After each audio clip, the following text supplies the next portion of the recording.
Oh, look, that wasn't the only big game that we were covering tonight. My boy Garrett Sanders, look, you had to get back in the car and make the trip to Mesquite, but there was a fantastic one. Talk about Whitehouse and Ennis. A bit of a different story in that game than it was tonight here against John Tyler.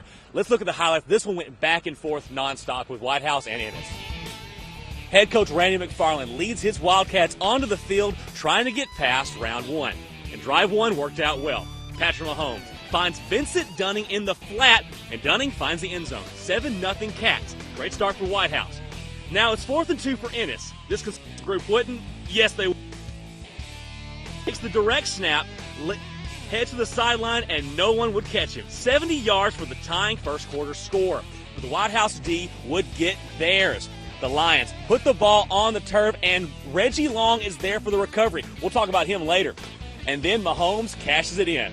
He finds the man, the myth, the legend, Dylan Cantrell in the back of the end zone for the go-ahead touchdown. Now, this one was always a fight throughout, but Whitehouse is able to pull it off and advance 42-32.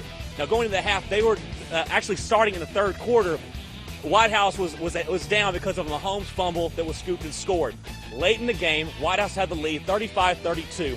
Then Ennis actually drove in the 33-yard line and got to 4th and 14, and Reggie Long, who just got that fumble we just saw, he got the sack, forced a fumble, and beat him, took it to the house. That's how they won 42-32. And really what's impressed me about Whitehouse, really tonight, I was surprised that Ennis stuck with the game.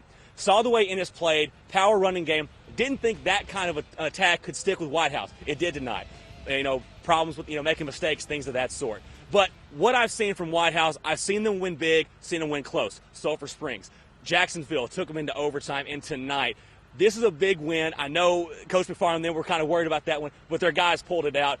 Close one here. Now about John Tyler, winning so big. I know they had the incident out there, but what really impresses you and just the talent that it shows for John Tyler to go in the first round and take that?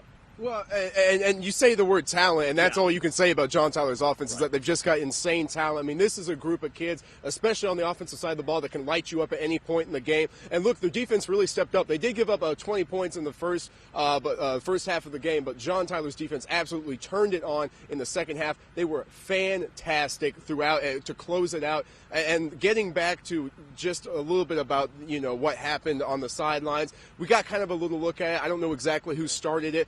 Looking at Twitter, some of the people were saying it was about 15 Waxahachie players and about 2 John Tyler players. I didn't see it myself, but from what I saw on Twitter, that seemed to kind of be the talking point there. So look, if John Tyler showed us one thing, it's that they can move past things, and whether they get those 2 starters back or not, John Tyler is still going to be a threat to go deep in the playoffs. And talk about teams going deep. Whitehouse showed that they could win a close ball game tonight as well. Exactly, and that's what they've kind of shown all year. But once again, it was the defense making a play. I remember the Jacksonville game. If you guys saw that back there, I was going nuts for that one. Just how great that game was, the Tomato Bowl, and it was the defense making plays at the end, keeping them in the game. It was the same story there for Whitehouse. Of course, they put points on the board. Mahomes is going to do that. Cantrell's going to do that. That's what they do. But what McFarland has instilled in that team is a defense that not just stops other teams, but makes plays. And what's impressive is that Ennis, being a team that runs the ball so much, you don't get a lot of turnovers. 2 big fumbles. That's what you're supposed to do. Big hits, forcing it out there, and just a great job. Just a great night for East Texas tonight here in Dallas. Exactly. Week. So a great job. Both teams advancing, moving on. One blowout win. Whitehouse, a tough one, but same wins the same way. They're both going second round. Danny, great night in Dallas. Garrett Sanders, Phil Kuchinsky, great job. Football doubleheader, you guys did wonderfully tonight. Thank you very much, and you're right, a huge night for East Texas teams in the Metroplex. Whitehouse wins, John Tyler wins, their season continues. But what about the Raging Red of Kilgore? We'll find out more on the Kilgore Bulldogs when overtime comes back.